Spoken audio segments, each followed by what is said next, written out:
de las elecciones, la mirada nacional, la mirada de las elecciones en cada una de las provincias, con Joaquín Morales Solá, que está aquí con nosotros. Bienvenido, Joaquín. Gracias. Bueno, aquí lo tenemos a Marcos Peña, nuevamente sentado en la Cámara de Diputados, en un momento difícil para el país. Ahora, a ver, yo estaba viendo lo que el ministro decía y primero leyó un discurso, después respondió preguntas. Lo que él dice fundamentalmente es que están administrando la bomba que le dejó el kirchnerismo. ¿Tiene razón? Sí, tiene razón. Ahora, también está haciendo de alguna manera una autocrítica porque ellos pecaron de optimismo cuando asumieron.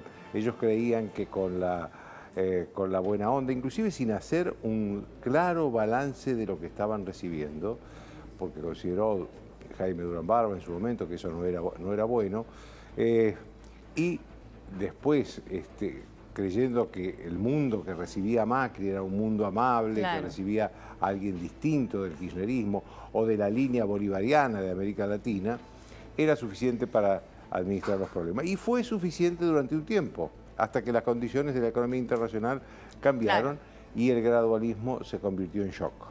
Tardío, pero shock. Es cierto. Entonces, esto es, digamos, lo que Marcos Peña dijo hoy es: estamos administrando una bomba que nos dejaron ustedes, le decía a los kirchneristas, sin decírselo así, y nosotros, y esa es la autocrítica que hizo, cometimos el pecado o el error del optimismo excesivo, ¿no? Claro, ahora por el otro lado, el kirchnerismo, bueno, no haciéndose cargo de esa pesada herencia de la cual habla el oficialismo y sí hablando en términos de la economía actual, ¿no? De la situación que está atravesando la economía. ¿Qué le reprochan al gobierno? Inflación alta. Cristina Kirchner dejó una inflación alta. Que el dólar se le escapa al gobierno, es cierto, son dos sistemas cambiarios muy distintos. Con Cristina Kirchner, para que no se le escape el dólar, había un cepo.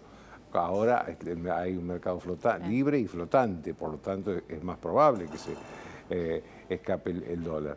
Digamos, la deuda, es cierto que el gobierno la hizo crecer. La hizo crecer porque había un déficit muy grande. Y la verdad que cuando hay un déficit muy grande, o se contrae deuda, o se hace un ajuste salvaje, que es lo que Macri no quiso hacer, o se emite moneda, que es lo que hacía el kirchnerismo, y provocaba inflación. Sí, otra salida que estas tres que mencionás no hay. No hay. Y además el kirchnerismo no se endeudó, efectivamente, dejó una deuda baja, porque directamente no le prestaban. Ellos habían roto con el Fondo Monetario, los mercados financieros no le creían. Yo creo que si el kirchnerismo hubiera tenido en su momento la posibilidad de contraer deuda, la hubiera contraído. Lo que pasa es que, bueno, no tenía la posibilidad de hacerlo. Claro. Pero, digamos, este es un choque que tiene que ver con las elecciones, porque lo que acá se demostró hoy en el Congreso, porque el peronismo de alguna manera estuvo unido otra vez, es que el presidente no tiene parlamento hasta después de las elecciones. Sí.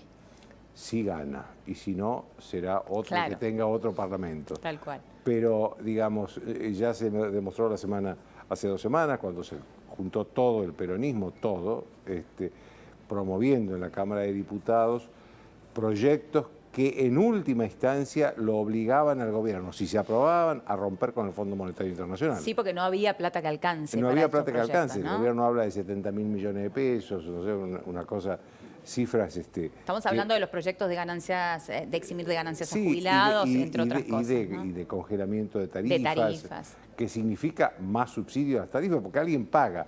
Es decir, lo que... Es difícil a la clase política argentina en general, y no digo solamente al peronismo, hacerle entender es que nada es gratis. Alguien paga. Y la plata del Estado no es plata de nadie, es plata de los argentinos que aportaron. Claro. Entonces, digamos, acá de alguna manera lo que se vio hoy es otra fase de la campaña electoral que ya está lanzada. Y que el peronismo, digamos, de alguna manera, con distintos candidatos, con distintas propuestas, con distintos proyectos, pero termina convergiendo en el Parlamento en contra del presidente Macri. Claro, y en esto sí encuentran una unidad, ¿no? Desde el peronismo. En el antimacrismo hay unidad del peronismo, y por lo tanto va a ser muy difícil que el presidente pueda contar con el Parlamento de acá a fin de año. Hasta donde llega la mirada no hay proyectos importantes, pero bueno, todo es cambiante, la economía mundial es cambiante, la política, los conflictos sociales son cambiantes, por ahí necesita del Parlamento. No lo va a tener. Claro. No lo va a tener. Bueno, de hecho ayer tampoco lo tuvo con el blanqueo laboral, ¿no? Tampoco lo tuvo, digamos. Y esto es lo que se vio, me pareció hoy, ¿no? Un gobierno, por supuesto, un gobierno que tiene que decir lo que dice Marcos Peña. No nos vamos a ir en diciembre, ¿qué más va a decir el jefe de gabinete? Por supuesto. Si pone en duda eso, perdió la elección. Sí, ya. sí, tal cual. Esto es lo obvio. Lo que sí me parece a mí importante es que no solo fue el kirchnerismo, sino todo el peronismo el que intentó acorralarlo al jefe de gabinete, y el jefe de gabinete, digamos, de alguna manera también en su respuesta abroqueló a todo el peronismo criticándolo, ¿no? Es una señal importante esta que estás marcando de un peronismo unido, por lo menos aquí en el Congreso, con el jefe de gabinete enfrente, dispuesto a responder. Claro, ya se han visto varias experiencias en los últimos tiempos de un peronismo que en el Congreso no está dispuesto a hacer las cosas fáciles al presidente. Y al contrario, no es que digan no vamos a votar un proyecto del gobierno, que sería más o menos razonable. Claro. Lo que dicen es, si nosotros imponemos proyectos que lo van a obligar al presidente a vetar.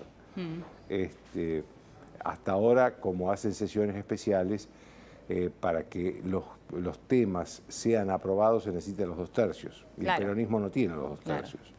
Entonces, el oficialismo, Cambiemos, logra trabar la aprobación de esos proyectos. Más allá del quórum necesita esa mayoría. Pero por ahí se puede escapar 10 legisladores del oficialismo y aprueban algo. Claro. Y una vez aprobado por diputados es difícil que no lo apruebe el Senado, con lo cual el único recurso que queda es el veto presidencial, ¿no? Digamos, en esta situación estamos. Hay una situación de ruptura del gobierno de Macri con los bloques peronistas del Congreso, porque están los dos en campaña electoral. Claro. Ahora, Joaquín, empezamos a ver algunas elecciones provinciales ya. Bueno, este domingo la de Río Negro, antes de esta la de Neuquén. Hemos visto que en aquellos casos ganaron los oficialismos y partidos locales, pero se vienen muchas elecciones provinciales que han desdoblado de la nacional y de aquí surge un análisis importante con respecto a cuál es la mirada de esto. ¿Acompañan o no a Macri y a Cristina? Yo creo que no hasta ahora. Creo que no los acompañan. Creo que Cristina se dio cuenta. Ella venía ella y su equipo, ¿no? Con un ímpetu ganador en dos provincias clave. Neuquén, donde gobierna el Movimiento Popular Neuquino desde 1983. Y en Río Negro, donde gobierna, ahí a diferencia de Neuquén, gobierna un partido provincial de muy corta vida.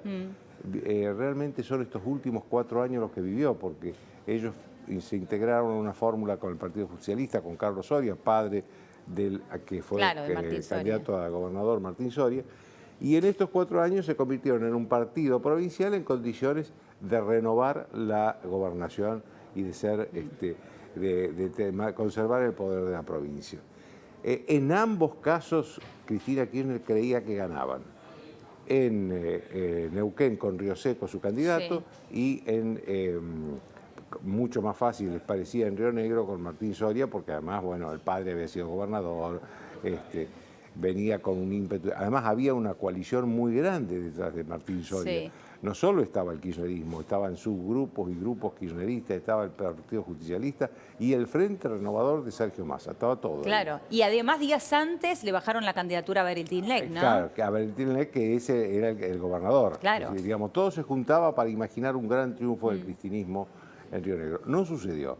Perdió el cristinismo, ganó este partido provincial, que tuvo una actitud amigable con Macri, pero dentro de las distancias, digamos, no somos macristas. Claro. Ellos no son de Cambiemos, no son de Macri.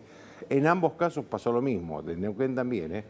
Lo que el oficialismo nacional festejó es que no había ganado el kirchnerismo, pero digamos, no ganó tampoco Cambiemos. Claro, más allá de que los resultados de Cambiemos no fueron buenos. No fueron pésimos. Claro, En ambos casos salieron terceros. Ahora, hubo una diferencia, ¿no? Porque en Neuquén Cristina salió a apoyar a Río Seco. Una jugada que después le valió cara, porque Río Seco sí. perdió y ahí directamente se la ella ligó con ella Cristina. fue escalando las distancias. Primero apoyó a Río Claro. Seco, después apoyó también a Martín Soria al principio, después se retrajo, digamos, los últimos Claro. días no estuvo.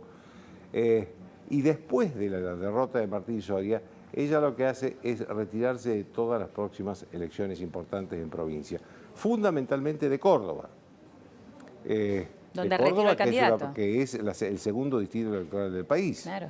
Y yo no creo que ella pueda progresar mucho en otras provincias. En Tucumán está el caso de Alperovich, que fue gobernador cuando ella era presidenta, es cristinista él. Mansur, el actual gobernador, se separó de Alperovich, que rompió con Alperovich. Se manifiesta cristinista para que no dejarle a Alperovich solamente el carnet de adepto a Cristina Kirchner, pero de todos modos, Mansur había dicho antes, Cristina forma parte del pasado. Así que, digamos, acá lo que se está viendo es que las provincias están resolviendo sus situaciones provinciales sin aferrarse a Cristina ni a Macri. Bien. Esto es importante porque, digamos, ellos creen que a los dos líderes de la polarización regional terminan perjudicándolos a ellos en sus territorios. Claro, primero se aseguran su lugar. Su lugar, pero además, por algo, toman distancia de los dos líderes de la polarización, porque creen que termina perjudicándolos en sus provincias. Claro. El caso de la provincia de Buenos Aires, por ejemplo, ahí es donde Cristina Kirchner realmente ella puede influir mucho. Es en el único lugar del país donde ella puede influir mucho. Claro. ¿Por qué? Porque en el conurbano es imbatible. Totalmente. Después compensa el interior de la provincia de Buenos Aires, pero el número de habitantes no es lo mismo. Y allí, Joaquín, surgió la posibilidad de que un mismo candidato peronista vaya atado a todas las listas.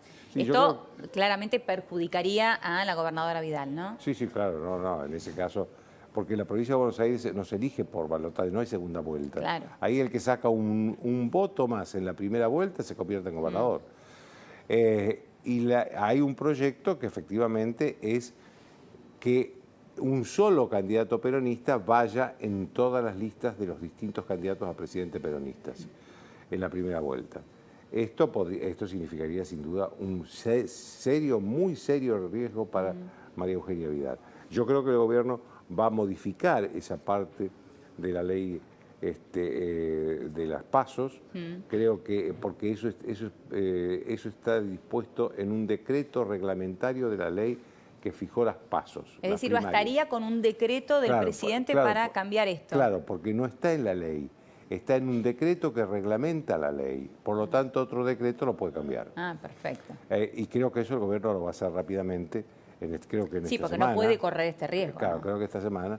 Y después la otra posibilidad que se hable es de que Sergio Massa logre convencerlo a Tinelli para que sea candidato a gobernador en la provincia de Buenos Aires. ¿Será posible esto? Vos hoy planteás en tu análisis algo muy interesante, ¿no? Que es que Marcelo Tinelli está a punto de estrenar un programa de televisión. Leí por ahí que el 29 de abril ya estrena su programa de televisión. Claro. Yo no me imagino ese conductor de televisión que conocemos, dicharachero, alegre, riéndose, con vedette, con arte cómicos, con esto, que haga eso y después salga de ahí y se convierta en un señor serio que aspira a la gobernación de la provincia de Buenos Aires. Me parece muy contradictoria la forma. O es una cosa o es la otra. Claro. Así que creo que una vez que él decidió seguir siendo el conductor de televisión durante este año, me parece que no va a ser candidato ni a gobernador ni a presidente, porque en su momento se habló de presidente también. Claro. Así que, digamos, la provincia de Buenos Aires está pendiente de eso, pero hay sí un tema que beneficia al gobierno. El gobierno tiene una candidata que es importante. Sí, claro. María Eugenia Vidal es la mujer más popular, la persona, hombre, mujer más popular de la política nacional. En cambio, el peronismo no tiene candidato a gobernador. No tiene una figura que diga, esta figura es importante, como en su momento lo fue Sergio Massa. Claro. Y como lo sería hoy si fuera candidato a gobernador. Pero bueno, él quiere ser candidato a presidente, no candidato a gobernador. ¿Eso no podría pasar? Él lo ha descartado rotundamente hace poco tiempo, dijo que le propusieron estos sectores del peronismo y él dijo que no, que él era candidato a presidente o se iba a su casa. Pero bueno, la política es cambiante, Claro, lo que se dice en política es cambiante también, Claro. por ahí un acuerdo con otras fuerzas políticas lo lleva a él a aceptar eso. Pero digamos, fuera de Sergio Massa, que no es hoy candidato a gobernador, el peronismo carece de una figura central, conocida, carismática, simpática para la población de la provincia de Buenos Aires. Y el otro beneficio que tiene el gobierno es que maneja los estados. El Estado Nacional, el Estado bonaerense, el Estado de la capital. Sí. ¿Y por qué va a ser importante en esta elección? Porque después de la causa de los cuadernos va a ser muy difícil que los empresarios hagan aportes a campañas electorales. No nos olvidemos que la primera tanda de empresarios que cita el juez Bonadío en la causa de los cuadernos, ¿qué dicen? Yo aporté, sí, yo di plata, sí, para las campañas electorales. Después el juez le sacó otras cosas. Pero la primera confesión que hicieron es que daban aportes a las campañas electorales. Con lo cual, digamos, no veo hoy un empresario que esté dispuesto a repetir la experiencia de darle plata a los partidos políticos. Y por lo menos van a tener mucho más cuidado. Vos hoy lo planteás, ¿no? Decís que va a ser una campaña austera. Va a ser una campaña austera. En ese contexto, quien tiene el Estado tiene una ventaja. En ese contexto, quien tiene el Estado tiene una ventaja. Clarísimo. Porque tiene fondos reservados de lo que puede disponer, porque el Estado, digamos, tiene una fuerza que quien no está en el Estado, está en la vereda del frente, no la tiene. Esto es así, con cualquier partido y en cualquier momento. Pero, digamos, creo que hoy la polarización está por un lado cristalizada en Macri y Cristina, pero creo que también lo que ha demostrado estas experiencias provinciales es que si surge una tercera figura atractiva, respetable para la gente, la sociedad se aparta de la polarización. Tanto en Neuquén como en Río Negro optaron por dejar de lado la polarización y buscar una tercera alternativa. Ahora, claro, esa tercera alternativa tiene que ser, digamos, tener la envergadura como para poder romper la polarización.